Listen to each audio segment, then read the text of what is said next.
2:30. Ladies and gentlemen, guests, welcome to today's event. Of course, it goes without saying first that I would like to thank the European Jewish Association, Ruth, for inviting and organizing to hear very interesting inputs. I have read the curriculum of the people speaking with us today, and I think it's going to be very interesting. I would like to just for a moment make a comment because I'm surrounded by Swedish politicians. Unfortunately, there was a shooting in a school in Sweden with some people dead. 5 people shot. 5 people shot. We don't know what's the origin of this. We cannot speculate, but in any case, I wanted to mention that, of course, if there are any dead, our condolences from this European Parliament goes with the victims, and of course, waiting for the investigations about what happened. Unfortunately, turbulent times everywhere, and also in my dear Sweden. Thank you, as I said, to all of you for being here. We will have 2 panels. One is focused on the political imperative of sanctions, exploring why they are a critical tool, European tool, in addressing the threats posed by the Iranian regime. Alireza Akhondi, good, will be there, Member of Parliament from Sweden, and also Madam Siamak Javadi. Where are we? Can you please raise your... There you are. Sorry, sir. And with a very close, dear friend of mine and of this parliament, David Lega, which many members we miss in the EPP group and also in the parliament for his dedication and example. And of course, as a good politician, we hope that you will be back in the future, because we need you. You were an inspiration, not only in the things that we are talking about today, but also in your daily life for many of us. And you made a difference in the EPP group during 5 years. So thank you very much for that, David. I want that to be clearly stated, and that I... not only because of Ruth's insistence as always persuasive, but also knowing that David Lega was in this, I couldn't at any moment say no. I said I have to be here, just to make it clear. Also, the topic that we are discussing, I'm unfortunately familiar with it, this regime, and I've been talking, saying that I am known to be a member, that I have been always very clear and transparent in my way how this parliament has to deal and the European institutions with the regime. We could say good news. There was a change in the leadership in the European Commission and specifically in the External Action Service. Could be that, maybe new light is brought into this, also the new majority in the parliament. Although I'm always like consensus. And I always say this English or American expression, the more, the merrier. In order to defend, our principles and our values.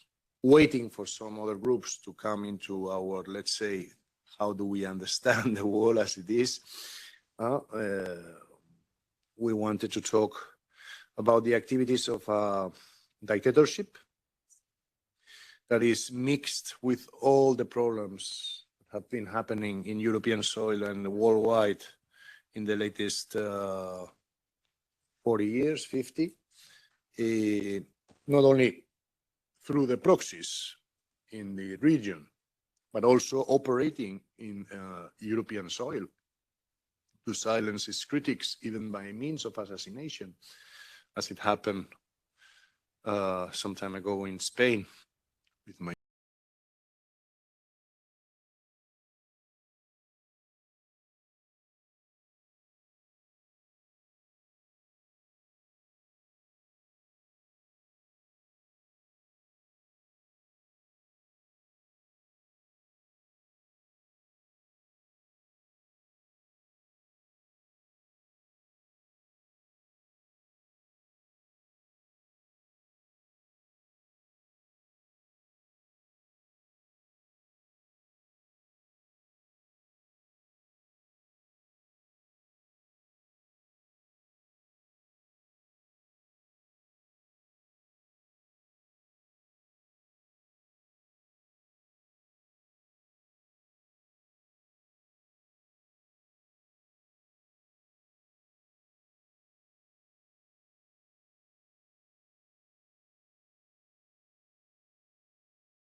good friend Alejo Vidal Quadras, no? But many others have suffered this.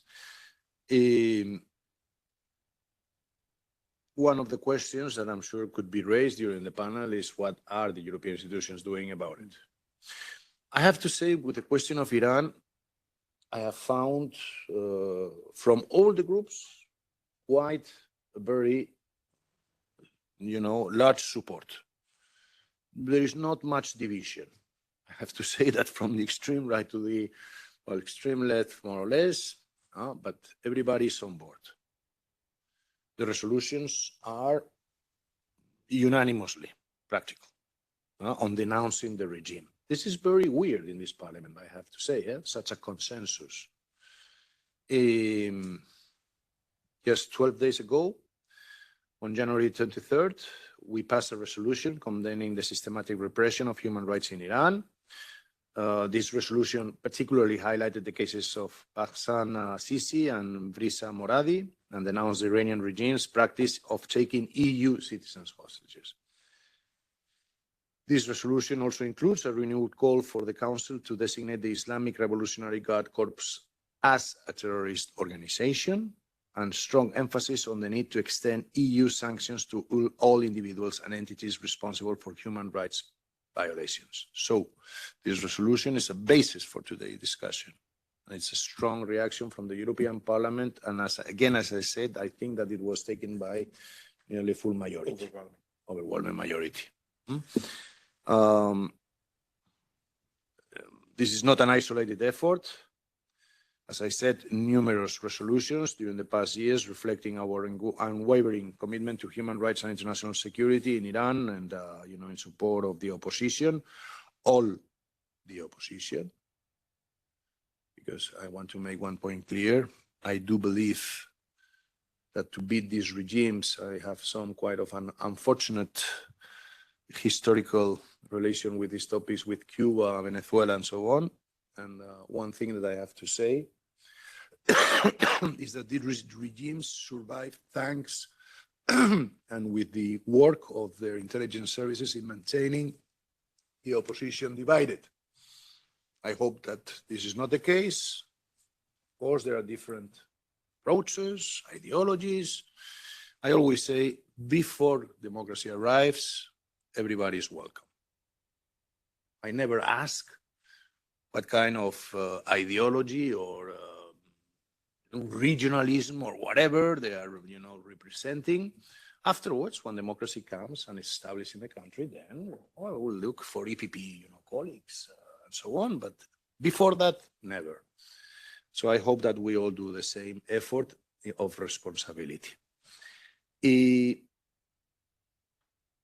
What happened in Israel in the 7th of October 2020 remains a chilling testament to the consequences of underestimating these threats.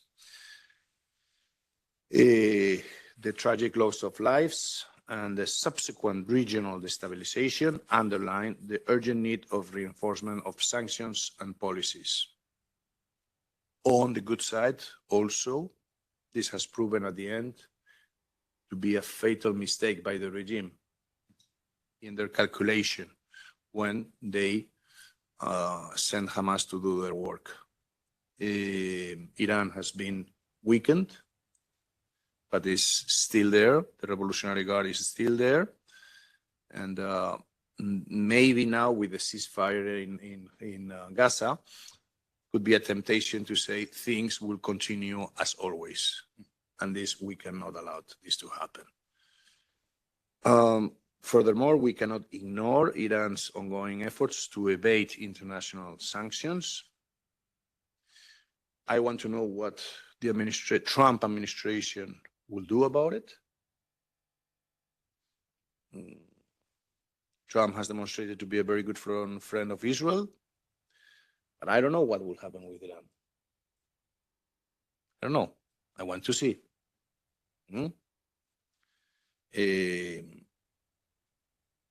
And in conclusion, I think that this is the moment and the right time and the right place to make such a discussion. here I was reminded very well that I am not a speaker, so I finished my intervention. And I leave now the floor for you to guide the contents, Malina, the contents and the discussion that is going to happen. Thank you very much. Thank you, Member of Parliament, Mr. Antonio Lopez-Isturiz White. It's an honor to be here, and thank you for your support to this crucial discussion at this crucial timing also, must say. Ladies and gentlemen, honorable guests, all of you welcome. On behalf of House of Liberty, I thank a lot, Ruth, for all your efforts, European Jewish Association also for all your supports, not only this time, but as always. Just a quick, small reminder of the context before I hand it to Alireza Akhondi for his welcoming words. We are not talking about just a diplomatic issue with the regime. We are talking about a regime who has expanded his nuclear ambitions beyond international admitted level. We are talking about a regime which funds and fuels and operates terrorism through IRGC and its proxies. We are talking about a regime which is engaged in cyber warfare and disinformation, which threatens all our institutions. We are talking about a regime which represses its people with brutal state violence. And last but not least, we're talking a regime which uses hostage diplomacy as a state policy. Just a few days ago, French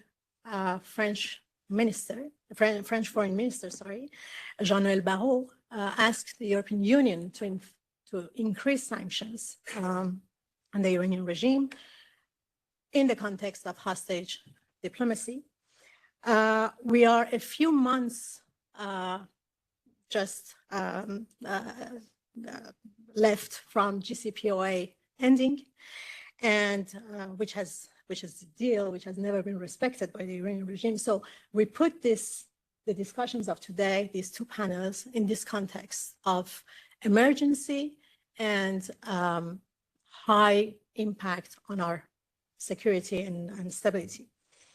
With that being said, I let you, Alireza Akhondi, Member of Parliament of Swedish Parliament, President of House of Liberty. You have led the IRGC terrorist designation campaign in Europe. You based your strategy since the very early stage of your fight for Iran on weakening the regime through sanctions, through IRGC listing, and you chose it as a very clear strategy. So, floor is yours.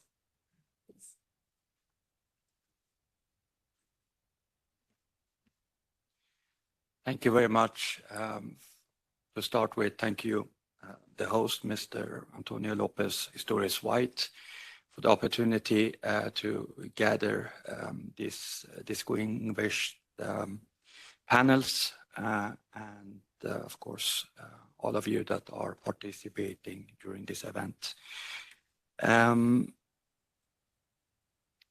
Islamic Republic, I'm quite careful using Iran in that context because for us that have Iranian backgrounds, it's really important to divide the Iranian people and the Islamic Republic. And we could sit here for days discussing many different topics concerning Islamic Republic's destabilization role, both in the region, in Europe, but also globally. But we have chosen another strategy that discuss each topic for itself because there is many layers of complexity within every specific topics. Last time we were here, a couple of months ago, we discussed about terrorism activity. We had victims from hostage diplomacy. We have also people that are under police protection here and now because of that Islamic Republic wants to kill them. And these are real threats that we need to deal with in Europe. The topic today, when I started my engagement for free Iran, it was in November 2022. Then we had around 11 people on the European sanction lists. If you look at how the sanction list looks like today, it's over 350 people on that list. From my perspective, and I'm also keen to hear David's perspective, we have seen significant policy change from the European countries during these past 2 years. And I'm really happy about it. But we have a missing link from my perspective. And this link is also related to our efforts against Russia, because we see the same problematic towards both countries. And this, for me, is the sanction evasions, the enforcement part, to be clear. It's great to put people on sanction list, but it's even better if you can enforce those sanctions.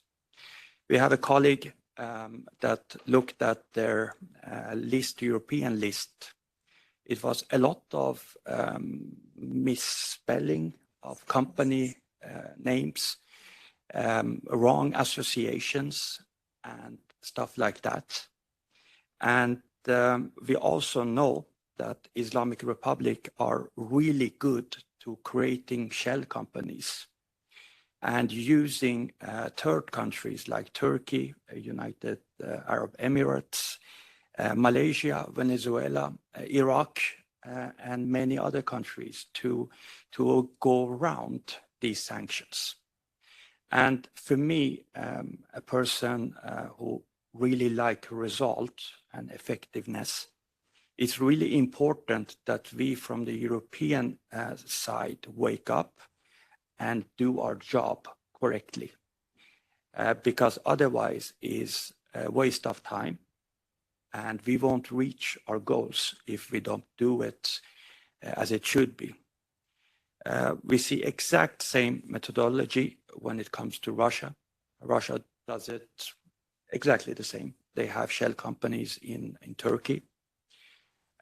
We have seen that we were helpful with a Guardian article 1 year ago.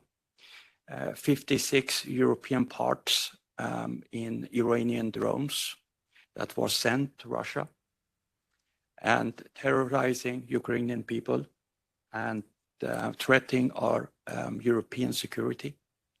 So how is that possible that European components, 56 of them, are in the same drones that we want to stop? That shows that we have this missing link, the possibilities to get the effect that we want. I'm really happy that, as our host says, that there is a consensus in this house. But we need to have a consensus in a broader perspective, both with the Commission, but also with the member states. Foreign policy is still a national issue. And we understand the complexity to have 27 unanimous votes in every step. We see the problematic when it comes to holding a unanimous facade against Russia. But when it comes to Iran, the consequences for not acting is not just violations against human rights. We will see European components in Iran's nuclear program. We have many components that have dual purposes. And if we don't enforce our sanctions, or if we don't stop the money laundering that the Islamic Republic does, we will have a nuclear threat over us soon. We see that we talk a lot about maximum pressure, maximum support. Maximum support is also something that the Iranian opposition needs. And this support needs to be on several layers, both political, financial, organizational, and to make sure that we create an alternative for the Europeans to talk to. When I speak to the Commission, lack of a partner that can be have these discussions with is quite obvious. Crypto is one of our concerns.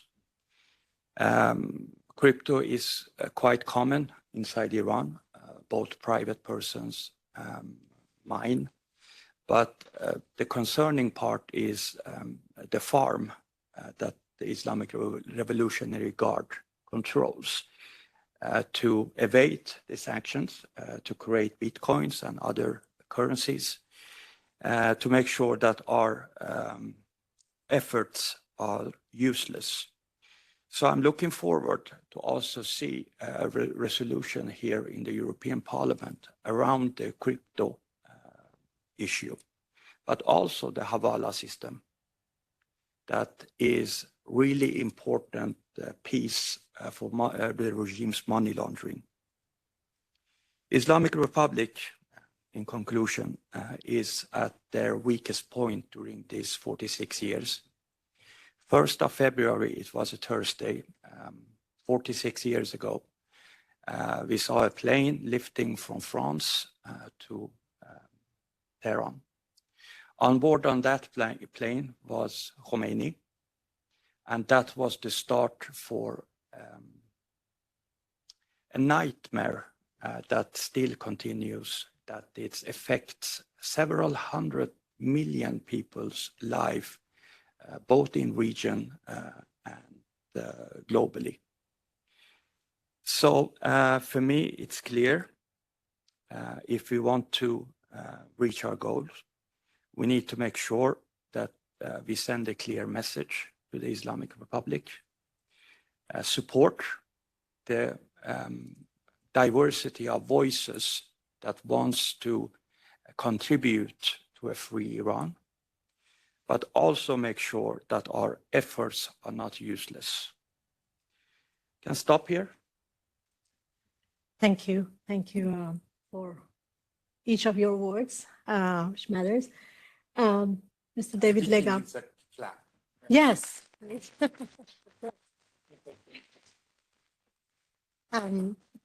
Just before going to the next level of the conversation, I know that you put lots of efforts in showing that sanctions are the strategy to help Iranian people to reach their goal. And we don't aim to put sanctions on Iran just to put pressure, but the pressure has to be purposeful and meaningful to push, to help Iranian people to reach their goal. Yeah. Maybe. I forgot to thank you for the reminder. We don't use sanctions because it's fun. We don't use sanction because we can. We use sanction because we want to reach a destination, a goal. And the goal is to bring freedom, human rights, and strengthen the values that we cherish here in the Western countries. Sanctions are a difficult political tool, but it's the best one we have, because the option not using sanction as a tool is much worse and create much more damage in the end. I know that a lot of political voices, especially to the left of where I stand ideologic, always point out that sanctions are having a lot of civilian casualties. Of course, in some sense, we have this discussion all the time. Us as Swedish, US, French, we are dependent on the system that are current in our countries. If you weaken the system, of course, it affects also people who are dependent on that system. It's quite fair to say that this use of method also have casualties. But you need to also consider the options that we have to that.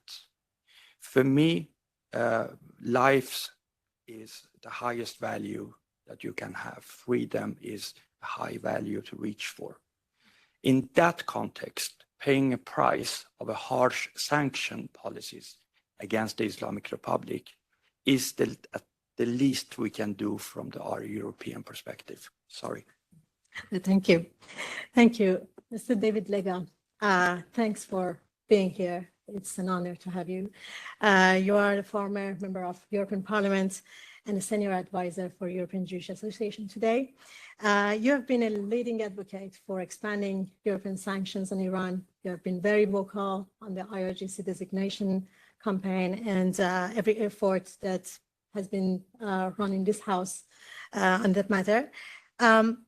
My question is very broad, but still very focused. Why is targeting IRGC critical in weakening the Iranian regime on every aspect of it, from the nuclear side to human rights, which is a variety of range of problems that we have today with the regime, and what obstacles remain here in Europe to take steps? Well, thank you so much, and thank you for having me. But before I start, I would like to thank you, Alireza Akhondi, for actually coming here. They are the founders of the House of Liberty organization that has been vital and instrumental in all this over the last year since you started. And for me, being both a member of the European Parliament first and then moving on to working with EJA, I'm extremely impressed with how much you have achieved over these 2 years. So I want to start by thanking you. You're the reason that we're here. Thank you. Thank you.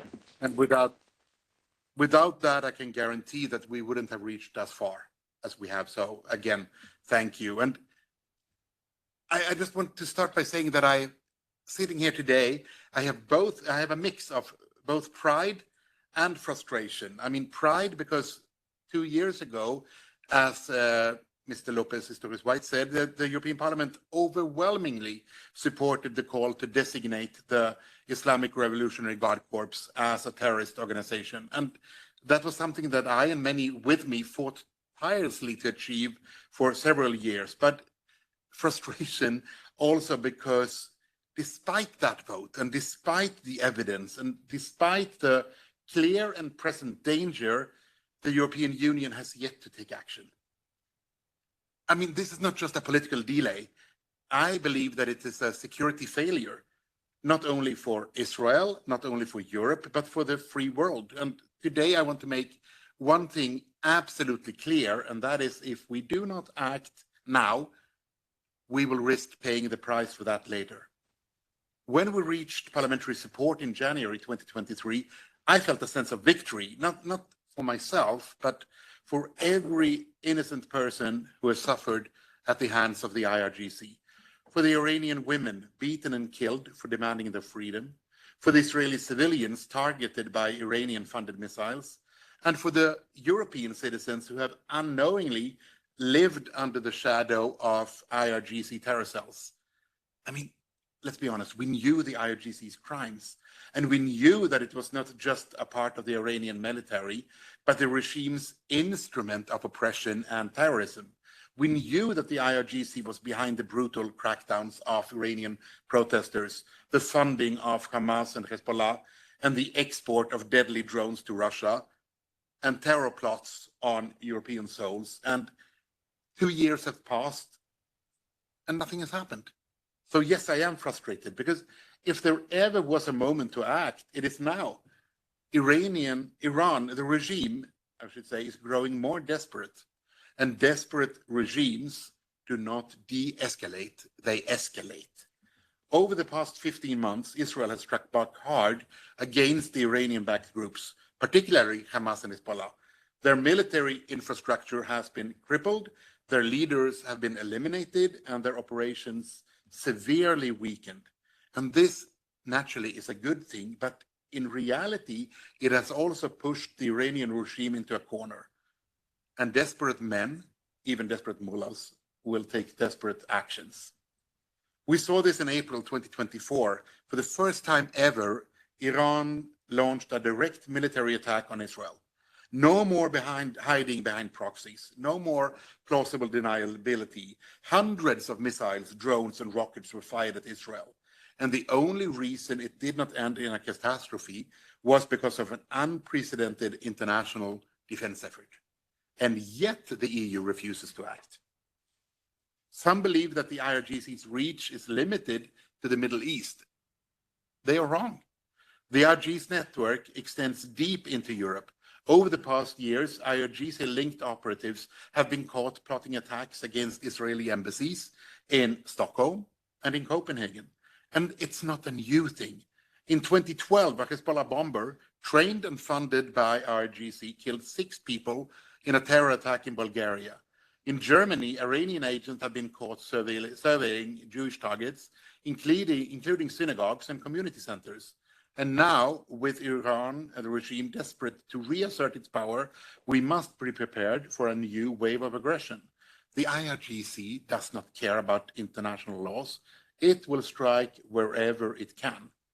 Because beyond the Middle East and Europe, the IRGC is also actively, as we know, fueling Russia's war in Ukraine. Iranian-made Shahed drones, supplied by the IRGC, have been raining down on Ukrainian cities, targeting civilians, power plants, and hospitals.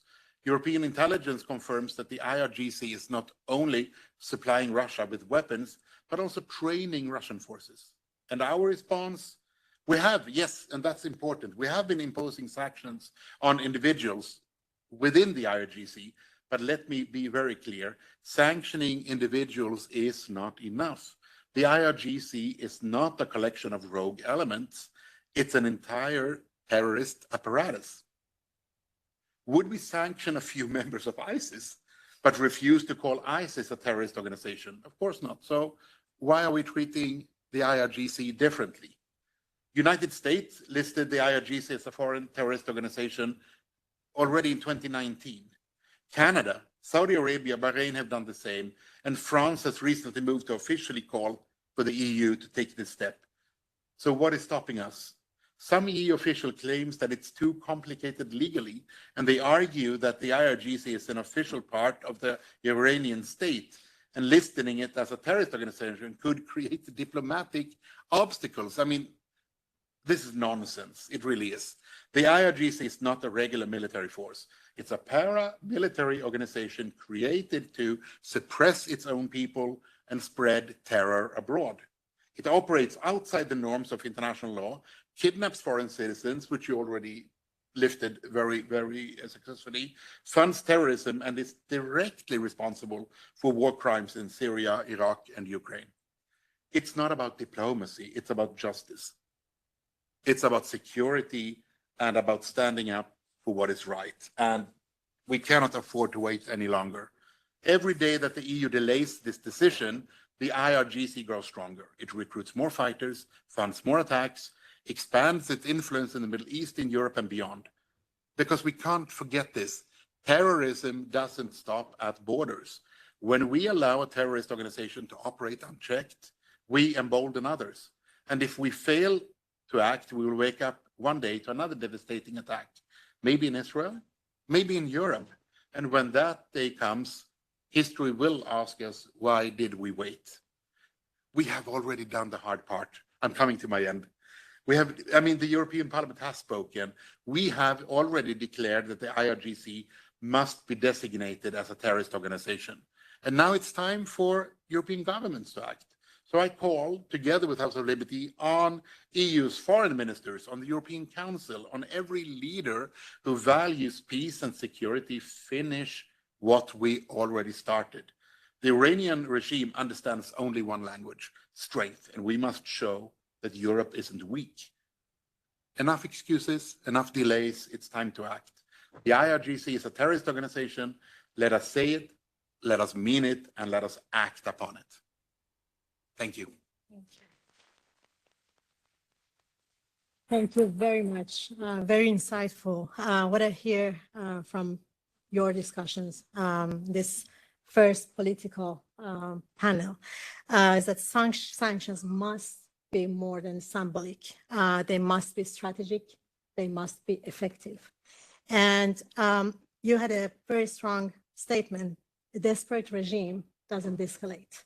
I think until now, Europeans globally hoped for a regime that will be reasonable, become reasonable, and will de-escalate. But the history showed the reverse. And in which point do we reach this point that we will take decisive approach to sanctions and to what Europe has to bring to the table?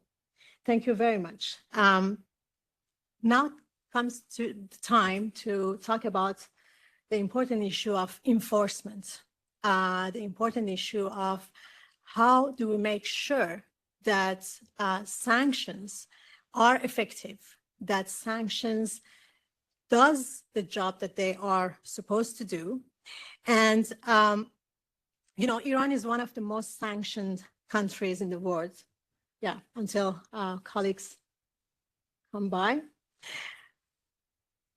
And during all these years, the Iranian regime demonstrated kind of resilience to sanctions. They learned how to turn around them, how to lobby against them, how to use the incremental approach of Europeans to sanctions in order to adapt. And they are very agile in adapting. Mr. Akhondi said a word about those more than 50 European parts which are used in Iranian drones. This is a very good example of having lists of sanctions, but lack of enforcement or maybe difficulties in enforcement. So now we dive deeper into reasons. By beginning first, one of their best methods that the Iranian regime uses to counter the narrative around sanctions. Everything we are saying here, we are advocating for, there is a counter narrative injected by the regime into every institution around policymakers in the US, in Europe.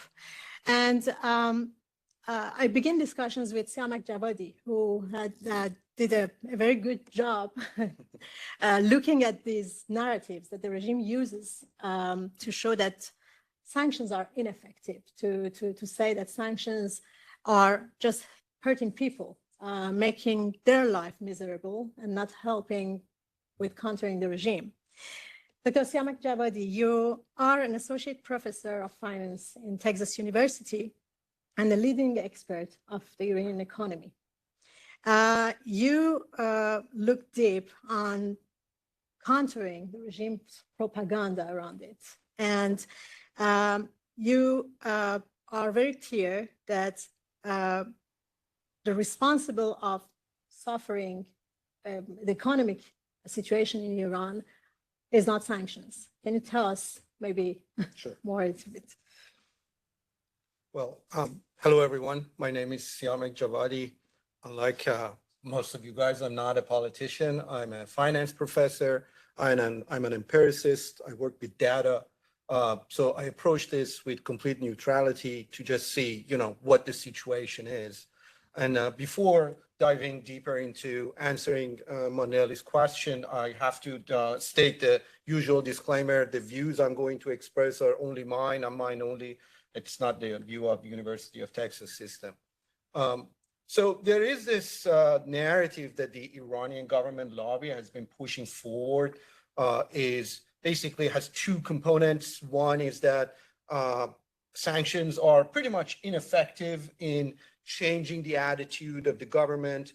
And also they say sanctions are the reason Iranian people are facing economic hardship. So pretty much all of the economic issues, the economic despair in the country is now being attributed to sanctions. So this has two fundamental problems. The first is that this is built on this underlying assumption that the Iranian government has no agency in setting its own economic policies. So when you look at the data, the argument that sanctions are causing economic hardship does not hold water. It doesn't comply with the data. So you look at the data after the 1979 revolution. For instance, you focus on pretty much any macroeconomic indicator. So take, for instance, GDP per capita. Iran used to have the largest GDP per capita in the region.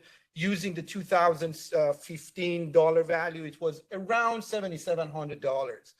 After the revolution, this nosedived. It never recovered. It actually dropped by about 26%. Right now, it's about $5,500. Now, to have a sample, a control sample to see, how others did during the same period. A good classic example is South Korea, because Iran and South Korea started development pretty much at the same time. During this same period, South Korea's GDP per capita has increased by 8-folds, whereas Iran has dropped by 26%. Then you look at the global average. The global average over this period has been twice as much. The GDP per capita across the world has increased by twice as much, but that's not the case in Iran. So this is just only one example that the economic hardship cannot just be very naively attributed to sanctions. The sanctions we're talking about started to take effect during Ahmadinejad's presidency. So we're really talking about 2010, 2011 onward. But the economic hardship in Iran started basically from 1980s. The currency started to nosedive. You look at the money supply, it has like ballooned over the years. So this has basically nothing to do with sanctions imposed on the Iranian economy.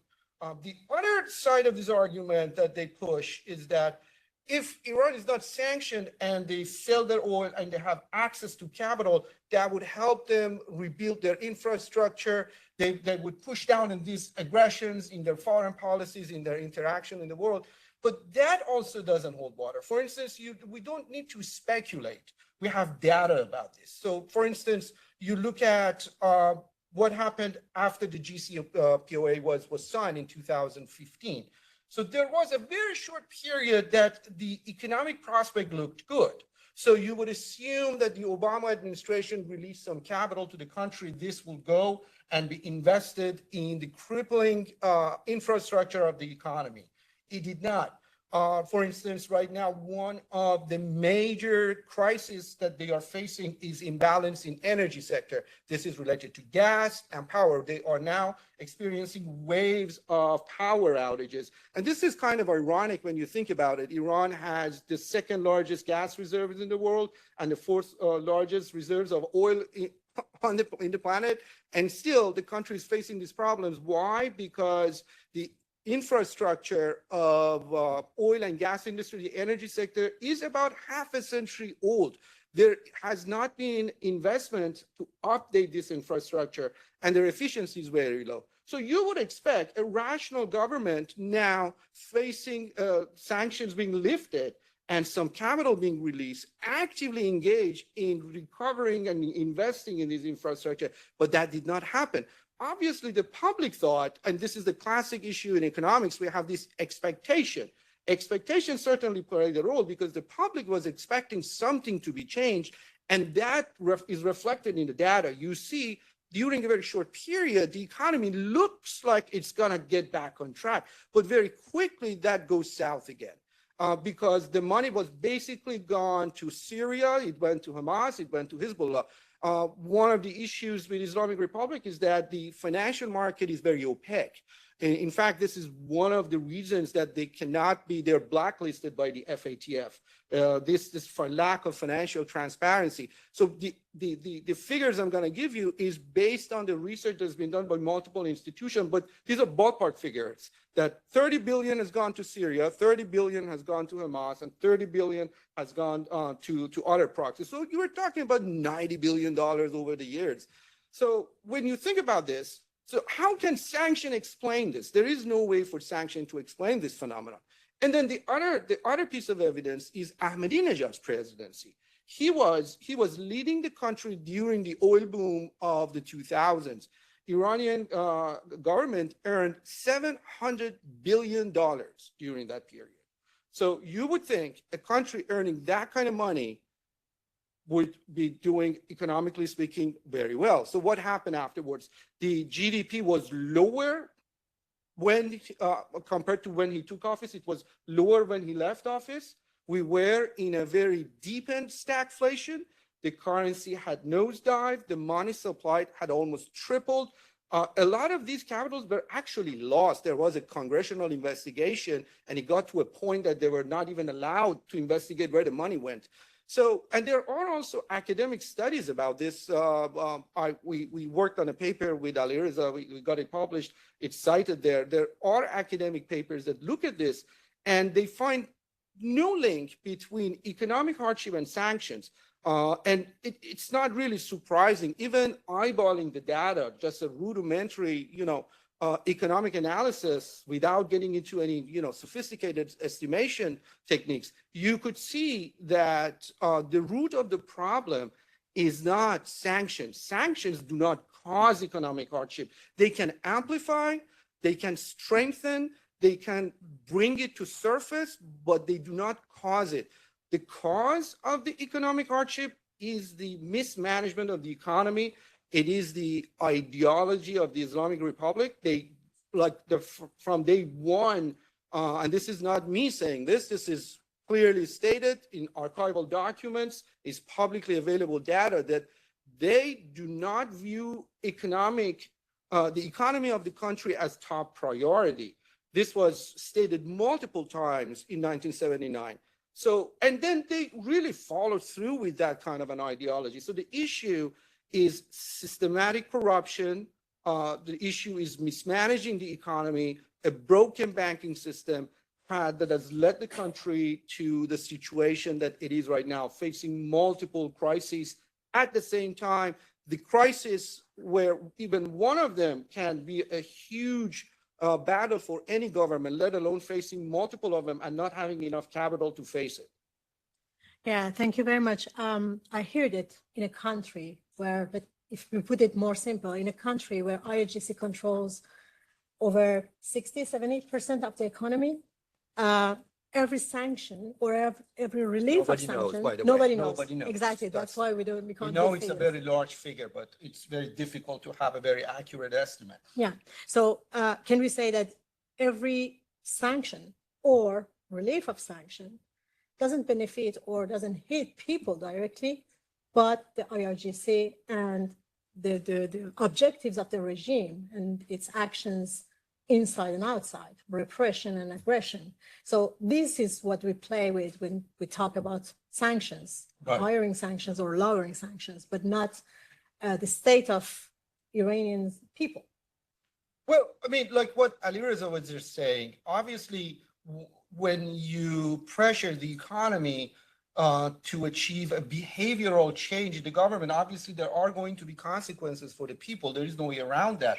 But to attribute economic issues entirely to sanctions is nothing but propaganda. It's just pure propaganda. Like there is another example you can look at. If sanctions cause economic hardship, so we're talking about this causality, you would think, Russia, after the invasion of Ukraine, becoming the most sanctioned country in the history of the world, would be facing dire economic consequences.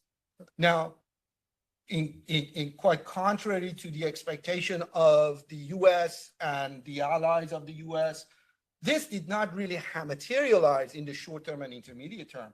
Their GDP growth, I mean, the data is publicly available. GDP growth last year was 3.6%. The real wages were up by about, I think, 7.8%. Their construction sector was up about 8%. So why is that? Why is the sanctions, even more severe sanctions on Russia, does not really play out the way it did in Iran? So the reason is the structural reform in Russian economy that started in 2006 and accelerated in 2013 when Evelina Nabiullina became the governor of the Russian central bank, the Russian Federation of Central Banks. So they did a series of very serious and consequential structural reform that led to this resiliency against sanctions. For instance, they shut down about 660 banks that were in violation of Basel III capital adequacy ratio. So 660 banks. They convinced the leadership of the Russian government that this connected lending practice in their banking system needs to stop so they can reduce the amount of rollover losses or non-cash flow generating assets. Sorry for using economic jargons, but the issue is you don't see any of this in Iran. The Russian government did all this and it created this resiliency. You can look at the public data. Once the invasion happened, the Russian ruble tanked, and within about 5 weeks, it went back up again to what it was before the war started. So they developed this resiliency. In Iran, a single tweet by Donald Trump, even if he was not a president-elect, would change the currency by multiple percentages. But surprisingly and ironically, when Raisi's helicopter crashed, nothing happened to the currency. So you would see no reaction from internal news, but very high sensitivity to foreign news. This is the definition of a country whose underlying economic structure is completely crippled, and you cannot really say it's crippled because of the sanctions. Sanctions just amplify that. It brings it to your face. You can just see really with clarity what all the problems are. And Iran is really facing not one, as I said, multiple of these crises, ranging from environmental issues to basically completely bankrupt a banking system. I mentioned the Basel III. Right now, capital adequacy ratio, average capital adequacy ratio in Iran is a negative figure, negative 21%. This is the law, it's not a law, obviously, it's suggested by the Basel III, it's 8%. Only, if I'm not mistaken, 4 out of 29 active banks in Iran meet that criteria. And the average is negative 21. This cannot be attributed to sanctions. This has to do with connected lending. It is a very well-known fact covered by pretty much all the financial press in the Iranian, economic ecosystem, that Iran it has this problem of connected lending, people connected to circle of power, and with rents, they take out these massive loans. They are never paid out. And what happens as a result is that these banks do not have capital. So they go back to the central bank. Central bank needs to print money to capitalize them. And this becomes, the result is a ballooning of money supply, which leads to inflation imposed on people. Thank you. Thank you very much. I think we all It was a long understood. answer. Yeah, it was a long answer, but still it emphasized how the discussions of today are important, because sanctions have a real impact on the regime, yet the responsibility for the economic struggle of people resides with the regime. Now I go to Dr. Wayne Carroll. Thank you for being here. You are a U.S. lawyer and sanction expert. You're currently serving as the chair of the Frankfurt chapter of Association certified sanctions specialists, ACSS. You have advised governments on sanctions enforcement and compliance, and you have deeply followed the impact of sanctions around the world on totalitarian regimes and the importance of both having a specific approach to sanctions and also the enforcement issue. Thank you, and thank you to the organizers for the invitation today.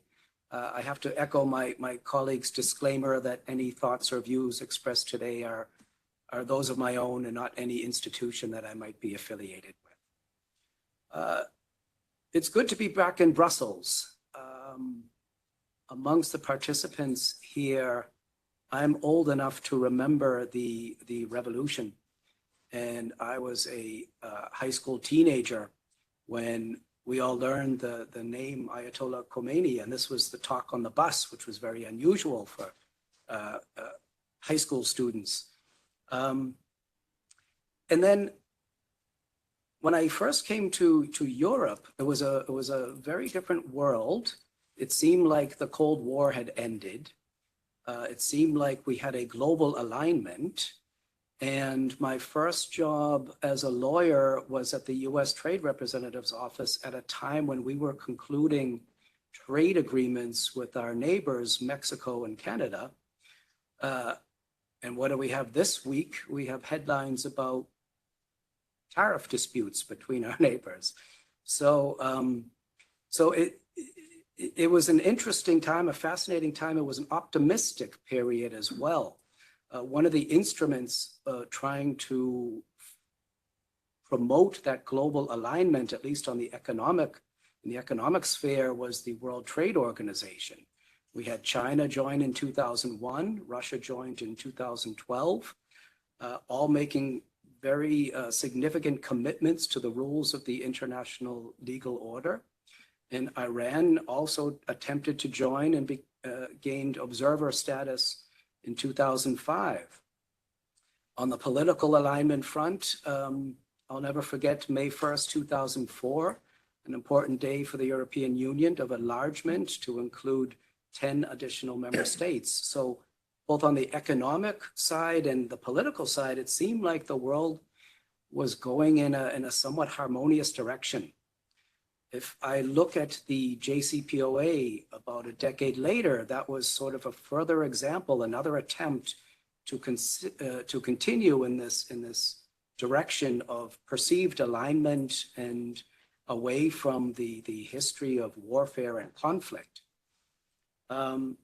Fast forward to 2025, and I don't know if you can see on the screen, but this map is actually produced by the European Union. It's the sanctions map, and it shows a very different picture. It shows countries of the world which have been sanctioned by other countries. So two big camps, mainly the Western nations, and then other countries, including Iran, Russia, but several others, which have been targeted with sanctions. So what happened in between, and how did we get here? And tied to today's topic, are sanctions a useful tool to try to move the world back to this other paradigm that we seem to have in the 1990s and at the turn of the millennium?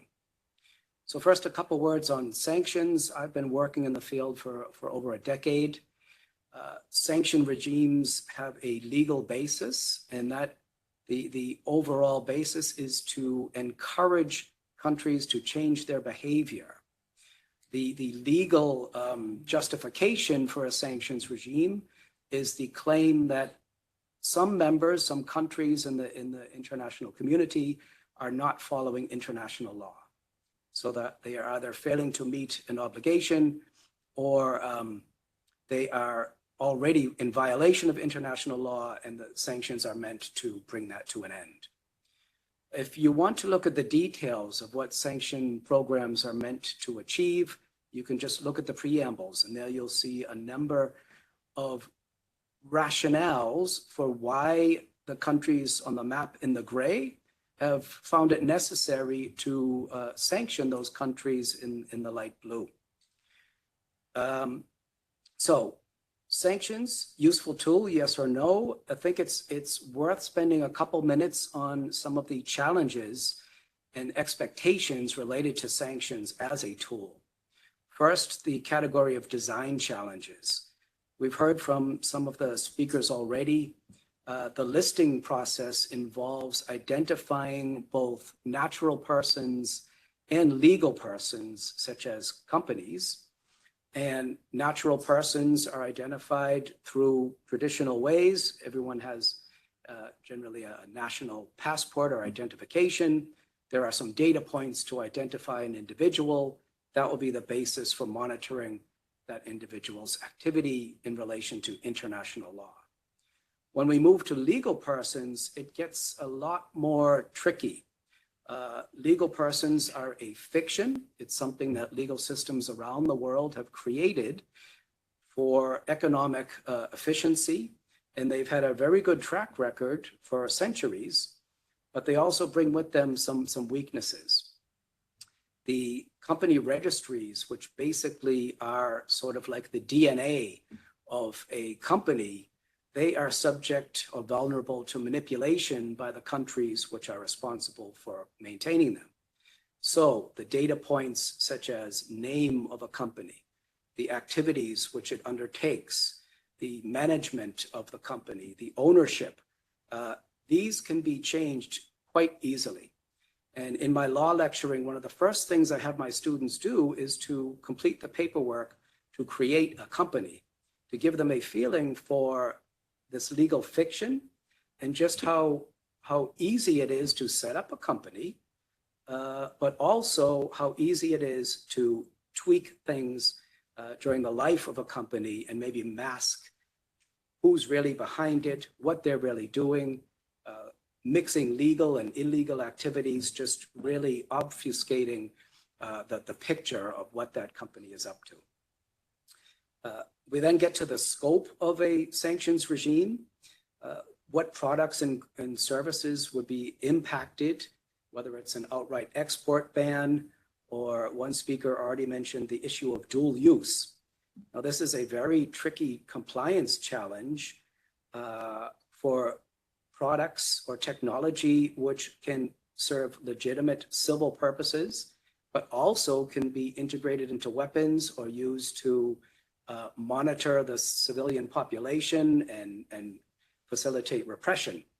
So generally, the dual-use goods, the way the sanctions regimes are structured, it's based upon the stated intent of the acquirer of the dual-use good. So if you track that through the chain of the good, where it ends up, there's a burden of proof which has to be overcome in order to prohibit that kind of good from being exported. So that is another weakness, or that is another challenge, I would say, in the sanctions regime. Who should have the burden of proof of showing that legitimate use? And what is the track record showing us in terms of certain recipients of technology or goods that are subject to these restrictions? And finally, one important challenge is the level of commitment behind a sanctions regime. And we can look at that in a couple of ways. One would be, what duration of restrictions do we signal when we look at the legislation behind these regimes? Is it a program that will be revisited every 6 months to see if it's going to continue? Maybe not. Will it lapse on its own terms? Or is it indefinite? Maybe getting the attention of the sanctioned country in a different way. The other important variable in analyzing the commitment behind a sanctions regime is how it is implemented and rolled out. So is it going to be a gradual increasing of pressure on a sanctioned country, or is it going to be more of a big bang approach? There are parallels in the financial regulatory world. What makes more sense in a given situation? And I don't envy the policymakers and politicians that are forced to make decisions on designing the appropriate sanctions regime to try to put enough pressure on a regime to induce those change behaviors, but not pushing them so far that maybe we end up in a war. So those are some of the design challenges and implementation challenges have been mentioned by some speakers already. Another panelist will mention some aspects of the listing and designation process in more detail. In terms of enforcement strategy, excuse my lawyerly approach, but that's my background. There is a liability standard behind these sanctions regimes too. So if we just have a liability standard which requires individuals or companies subject to those laws to prove on a burden of doubt that they have done their best to meet them, versus say for more serious restrictions such as maybe nuclear material, something more like a strict liability regime. So interim conclusion, sanctions definitely have an impact. They may not have the desired impact in all cases, and they are certainly not a panacea, but they seem to be an important tool of foreign policy. Interim conclusion on evasion. For me, the fact that affected parties feel it necessary to circumvent or evade sanctions is, for me, evidence that they are meaningful. It is also further proof of the misalignment in the international community, and also of the intentions of the sanctioned governments that not to move in the direction that the sanctioning countries are hoping, as set out in the preambles. So final section is, so what is the impact of sanction regimes, particularly in relation to authoritarian regimes? My colleague already covered in very good detail the critique of who is impacted in an authoritarian regime by these. Is it the government? Is it the average citizen? To what extent is are the average citizens willing to put up with some pain in order for the ultimate objective behind those sanctions to be met? I think one thing that distinguishes the authoritarian regimes, not surprisingly, is their ability to control the narrative. So we see differences depending on the level of freedom of expression in countries as to what information is even reaching people about why their country is being sanctioned and what the impact of it is. And we have to keep in mind that the framework for most sanctions regimes is still a nation-based framework. And a couple speakers touched upon the current paradigm, the current reality that we're dealing with.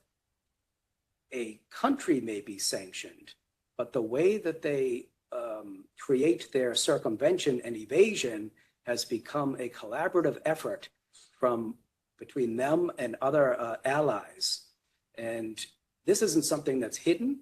It's quite in the open. A good example is the Treaty of Collaboration between Iran and Russia.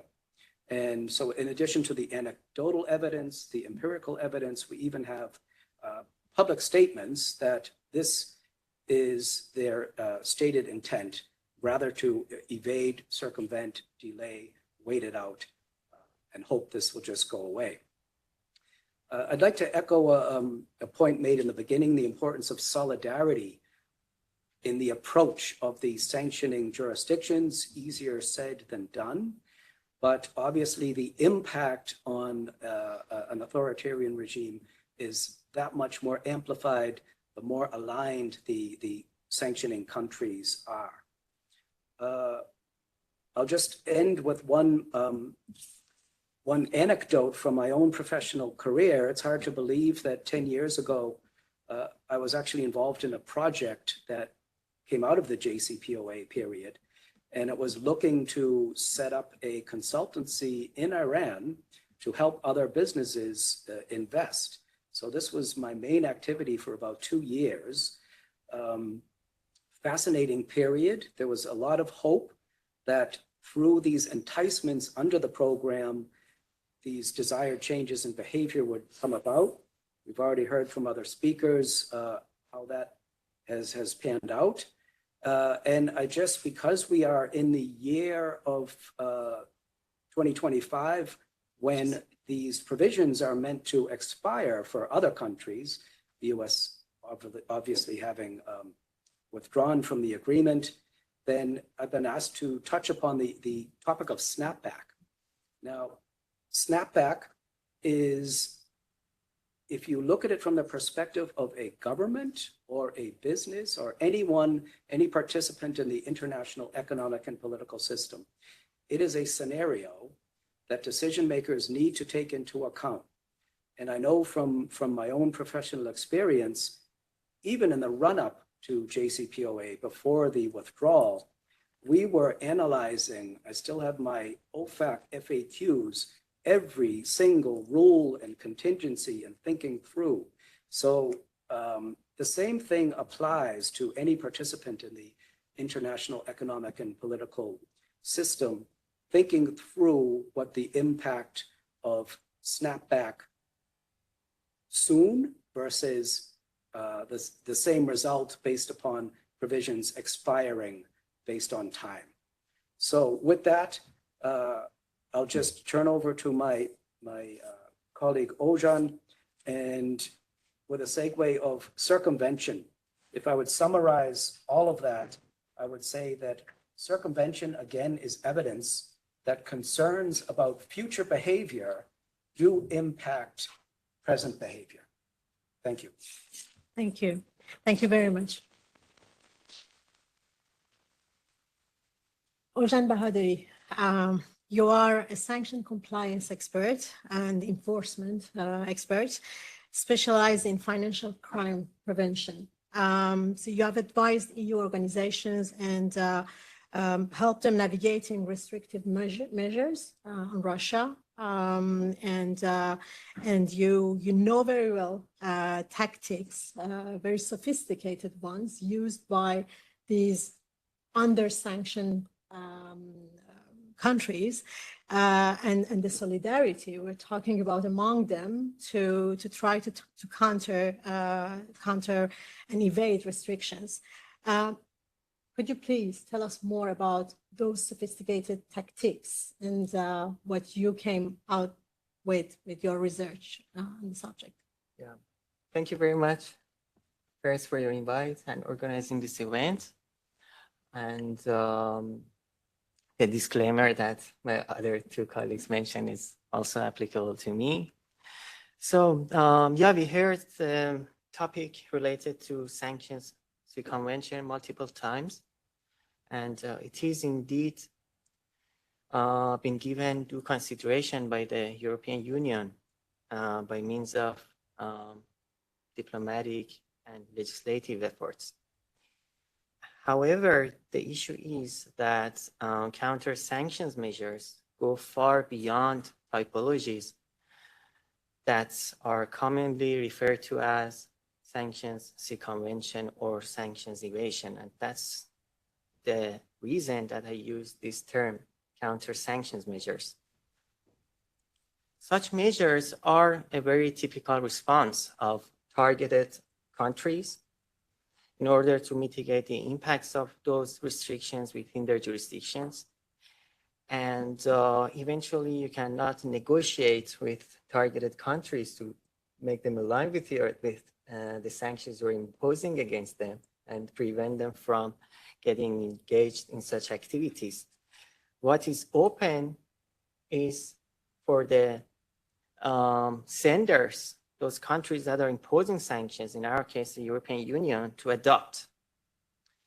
For instance, we have been observing standard techniques and typologies, such as what our colleagues mentioned, such as establishing shell companies, using intermediary countries, using complicated trade routes, shipping routes, etc., to, for example, supply trade restricted goods or funds.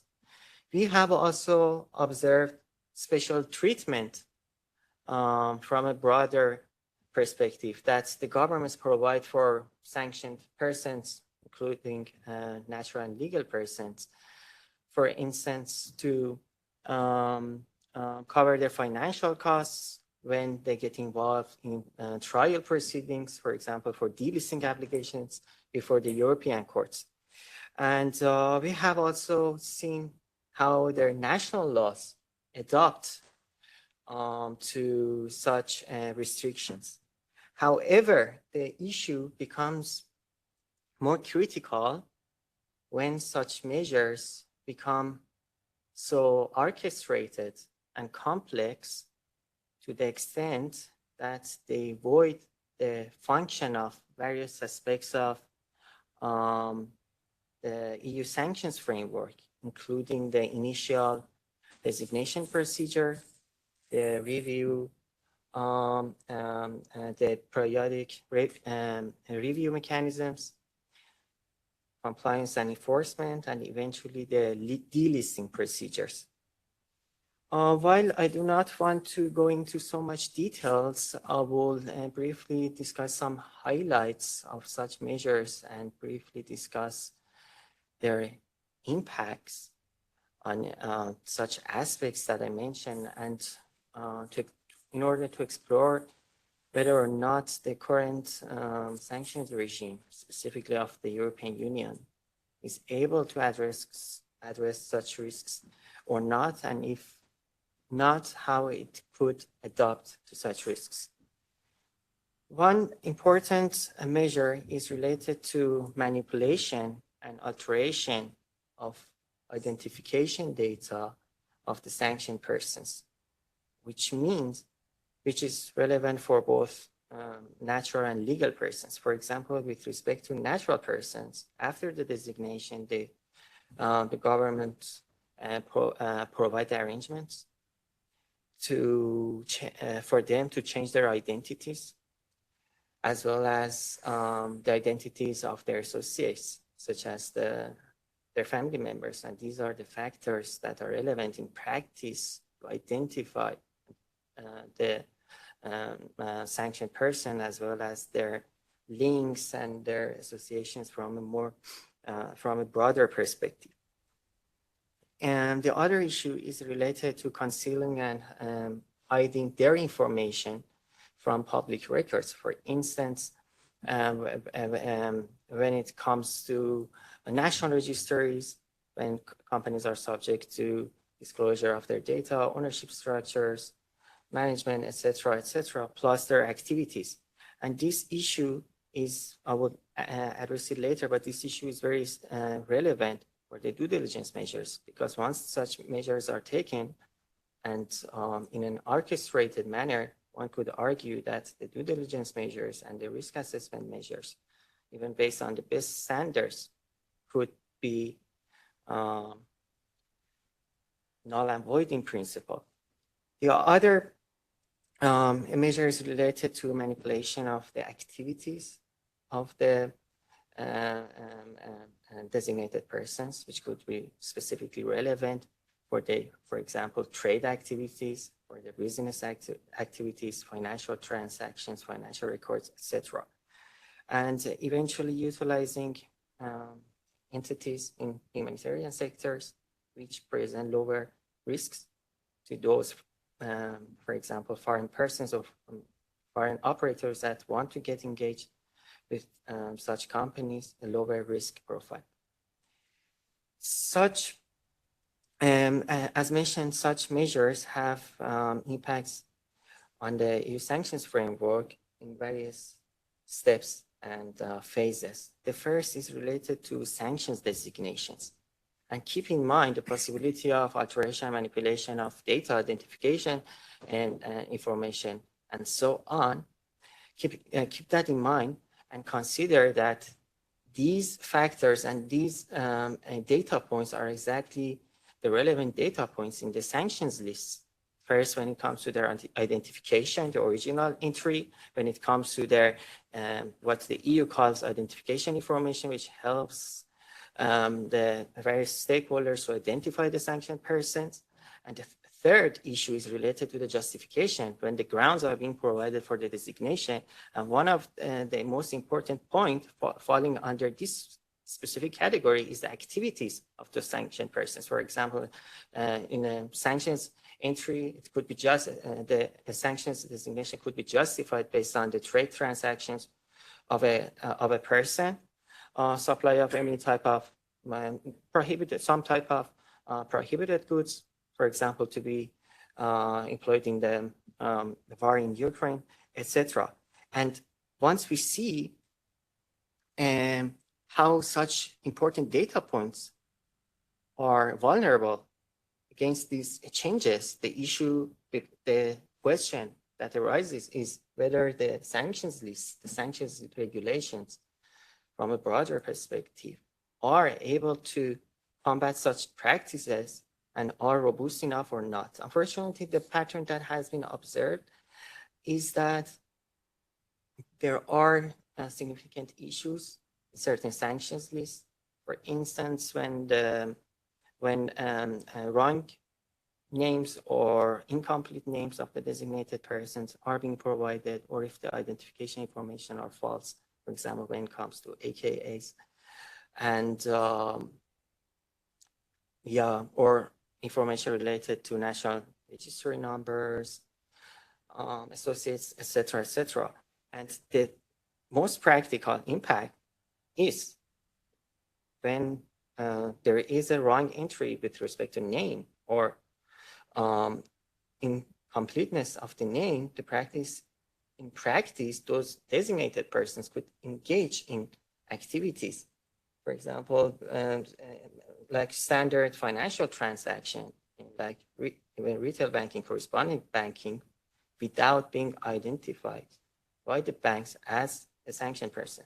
And that is clearly, that clearly stands against the very basic objective of such designations, which is asset freeze measures and the prohibition to provide funds. The other area that is that such countermeasures have an impact on is related to compliance and due diligence measures. When the best standard practices of the European Union rely on publicly available information, open source information, national registries, and any types of information you find online through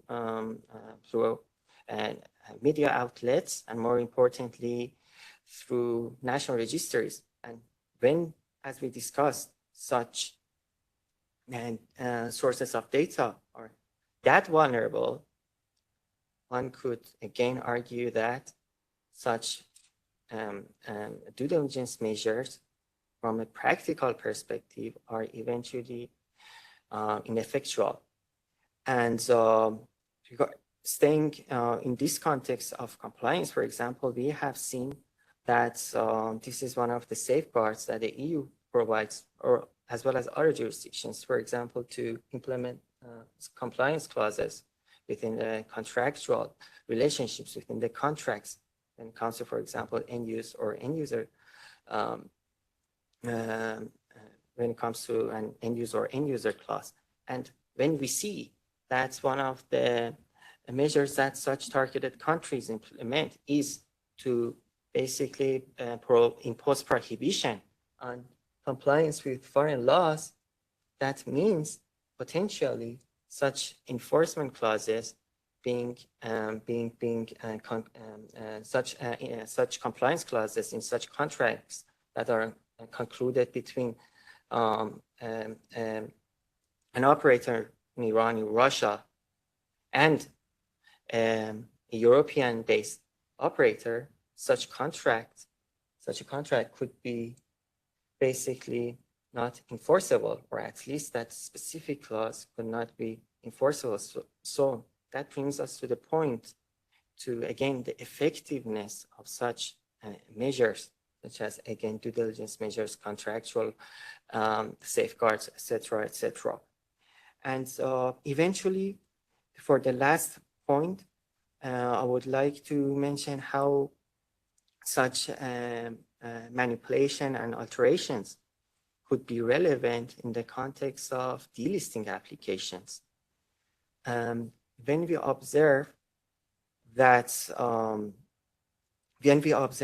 clear linkage between the government and the sanctioned entities to manipulate the documents and data, that alone brings a high level of difficulty and challenge for any external body, such as the sanctioning authority or a European court, to rely on the information and documents provided by the sanctioned persons as some sort of counter evidence to achieve delisting. And that's why that could potentially be a reason why certain civil stakeholders find a certain delisting procedures or outcomes not very rational. And with respect to the solution, I do not intend to go into further details. You are all tired, and I think I have already exceeded my time. But the first solution could be related to the operational perspective when it comes to drafting the sanctions list, to make them robust enough to provide enough information, valid information with respect to the names, identification information, the grounds, etc., etc. The other issue, the other solution could potentially be related to the liability regime in the EU, which, as Wayne mentioned, it is still, not still, it is far from a strict liability, when the principle of liability in the EU is basically a reasonable cause when it comes to violation of sanctions. And the question that could be asked is whether observing such patterns when it comes to counter sanctions measures could not be classified in a certain way as a reasonable cause, at least not from a designation perspective, but at least from a compliance perspective.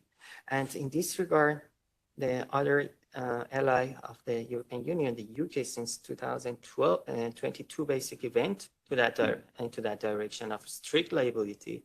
And I think that that is a very good model, because while it has implemented strict liability for imposing civil penalties, it has still considered that requirement for having a reasonable cause for violations for example, asset freeze measures. For example, a bank needs to have a reasonable cause as defined by case law to freeze the assets of a person that is suspect, that is, for example, sanctioned or is controlled by a sanctioned person.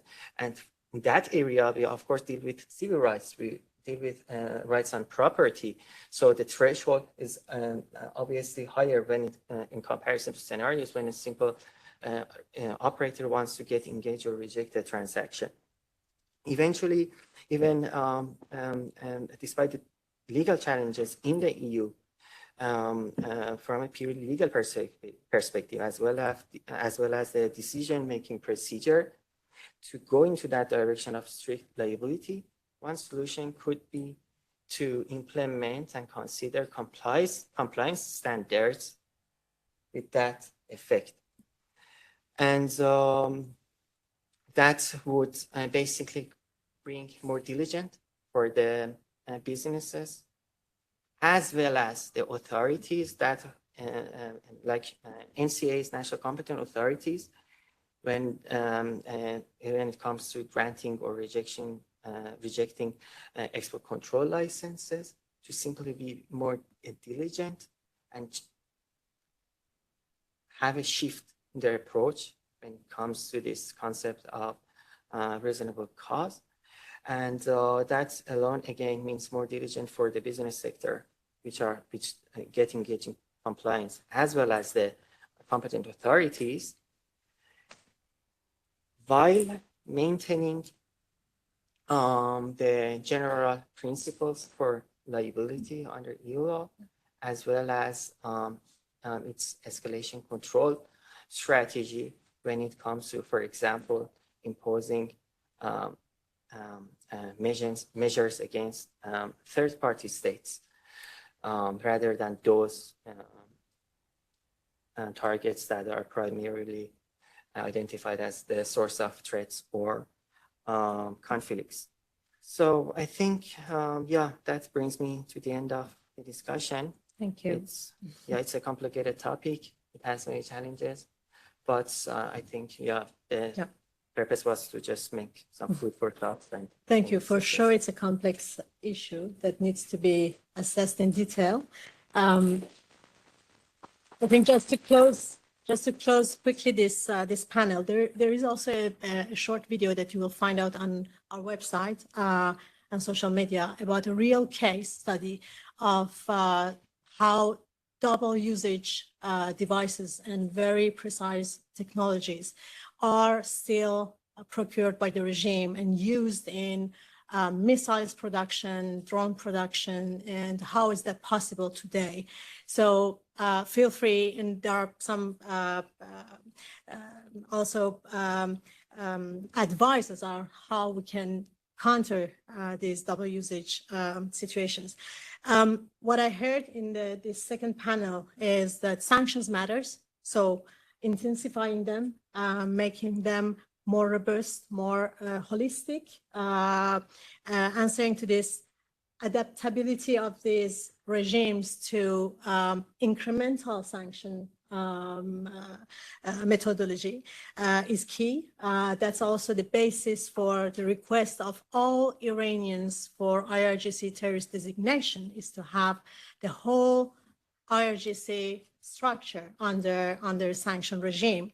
The other is that sanctions enforcement matters, and there we need to have more solidarity, more adaptability, facing this front of sanctioned countries who are very collaborative and very agile altogether.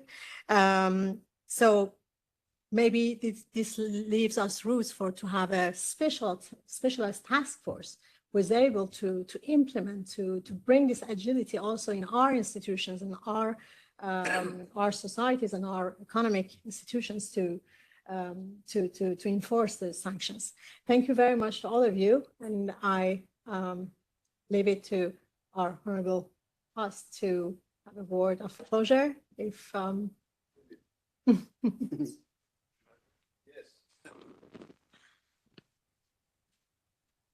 No, and actually, I want to thank Mr. Lopez-Isturiz White. He's a good friend who's been working so hard in all these issues for all the years that I've known him, and I'm honored to call you a friend. So thank you for taking the time after your busy schedule. We saw you running back and forth doing all the negotiations at the same time, which is what we do as members of European Parliament. So thank you so much for taking the time to be here. To all the panelists, to Ruth for organizing everything perfectly as ever. But again, a really warm thank you to you, Maneli, and Alireza for all your efforts in this. It matters and it makes a difference. And without you, we wouldn't have this knowledge. So thank you again, and thank you all for coming. Thank you.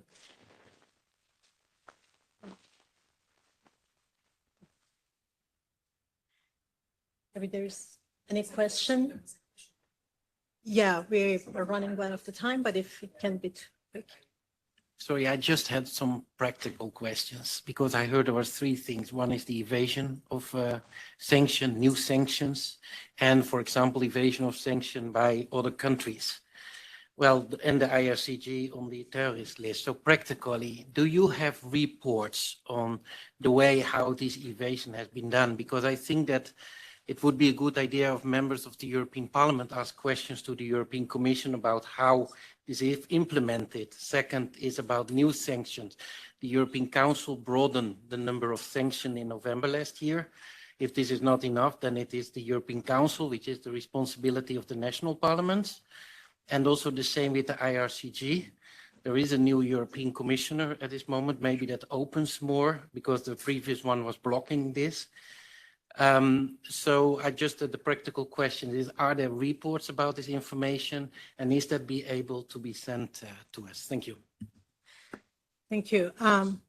Mr. Akhondi, maybe you can touch base on this. It's a really valid question to raise. I haven't seen this kind of material, at least not in one place collected.